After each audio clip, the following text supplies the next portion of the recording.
G'day, my name's Alistair Hay. I teach physics and chemistry and have done so for getting near 20 years.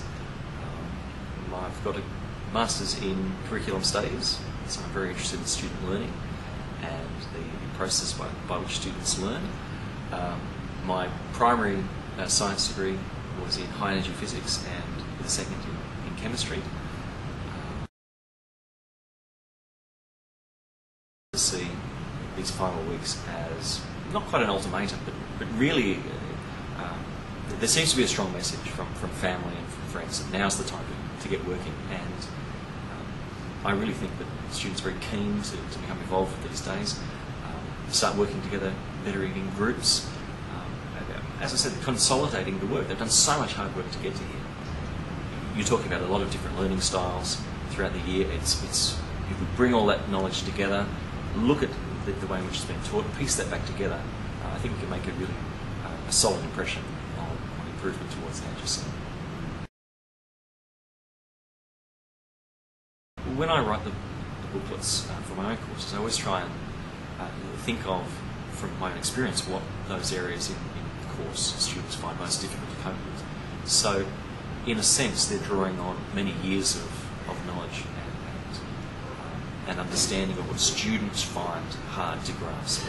And so I think so, because you can get many different study texts which go through the entire course, but they don't actually tend to focus students' attention on individual aspects.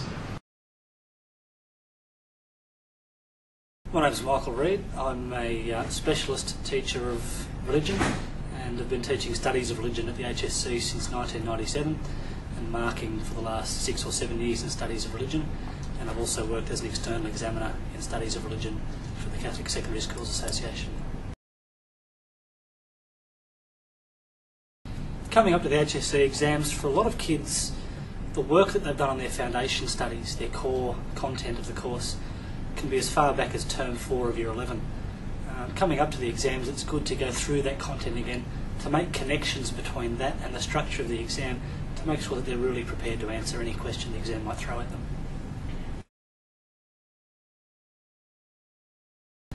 It's a good time as you head up towards the exams themselves. You've probably been doing content revision, memorising points and studying notes for the last few months. For the last weeks before you sit your exam is a good chance to sit down and practice some questions to get yourself into the mindset of doing the exam so that when you start it, you're ready for anything. Questions to go home now and to apply those skills that we've been working on today. For the longer response questions, we look today at how to approach some of those questions, how to turn that question into a plan for writing the exam, and then the students will be going away now to practice doing that and to see if they can develop an essay from that plan. Absolutely, for a lot of kids the trial is the first time they've seen an entire paper. It's the first time they've actually attempted all of the questions in one go. Having done that now, we can look at what were the things that surprised them, what were the things that they found difficult in that exam, and start to work specifically on how to work on those things and make sure that their HSC exam fills in some of the gaps they might have missed out on the first time round.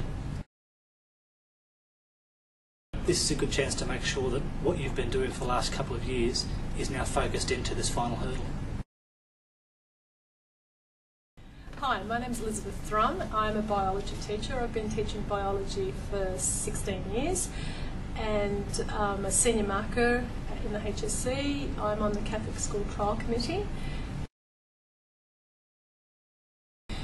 They know the content, but they don't realise how much detail they need to know, and specifically how to prepare themselves for the exam. Rather than just memorising information, they have to be able to address the question. So it's a really good day for them to get to, deconstruct the question, pull it apart, find out how they could answer it in the best possible way. It's writing questions as well as answering questions, changing the verb in the question. It's getting them to look at the skills area that often students forget is in the exam, and also the prescribed focus areas and the kind of detail they need to know for that as well. It's almost like a tutorial, so that they're able to stop, ask questions of each other and of me as well. I can move around from group to group. It's very comfortable for them to be able to learn and bounce ideas off each other as well as off me. The workbook is a little bit more than just memorising or studying the content. It's aimed at getting them to address the verbs. It's getting them to look at the types of questions they could be asked. There's always time. As much as possible, they need to be able to practice those past questions. So even something that they've picked up today may help them in the long run in terms of being able to address the question with a little bit more detail. Finding out how to draw a graph, how to draw a diagram may get them those extra marks that they need. There's lots of homework bits through it as well, and hopefully what I've asked them to do is to go back through their syllabus or through their practical work and to go back and fill up as much as they can.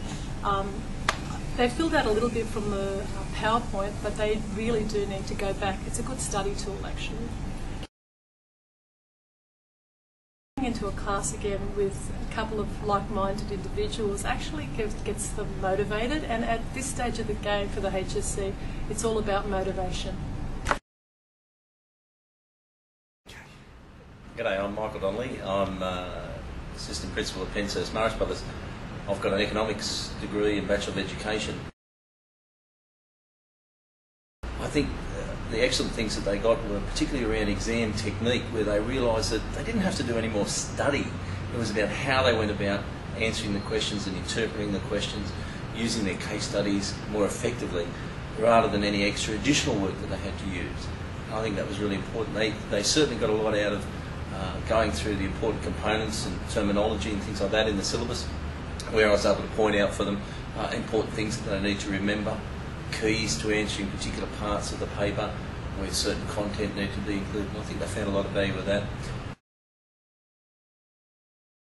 The ratios that we had in the classes were really positive because very low ratios where students got a lot of one-on-one time where they could ask questions, stop at any time. I got an opportunity to go around and actually check some of the written responses and things like that they were doing.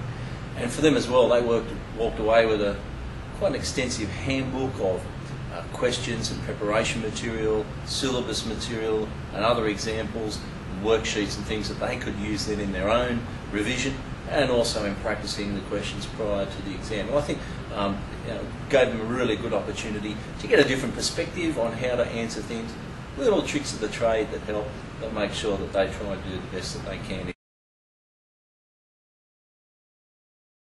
Sort of the input that they get in quite a short period of time is really valuable to them, particularly close to the exams in getting our final ideas on different parts of the course and getting an idea of what they, maybe that little area that they weren't sure about, reinforcing what they do know as well, that I'm on the right track in what I'm going with. And also value for money, I think, as well, in terms of getting quite small ratios where they get quite private individual work in a class of, let's say, about 8 students, where they're getting the real value of that time and that effort that's being put in by the presenter as well.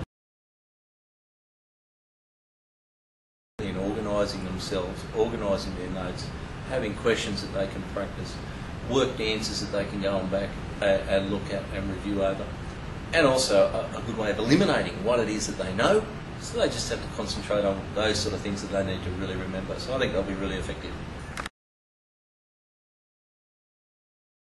Hi, I'm Adam Hendry. I'm a history teacher.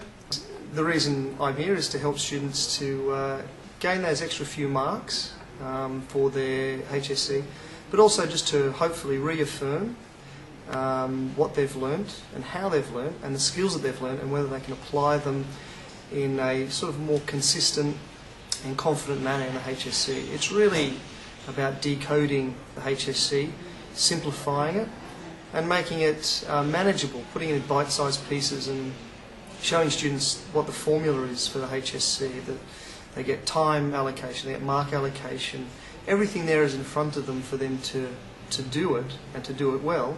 It's just really having the practice and, having the little exam techniques and, what to look out for during the exam in order to squeeze out those extra few marks. But this is just really to refine and polish off what you've done. That's the main focus of these seminars.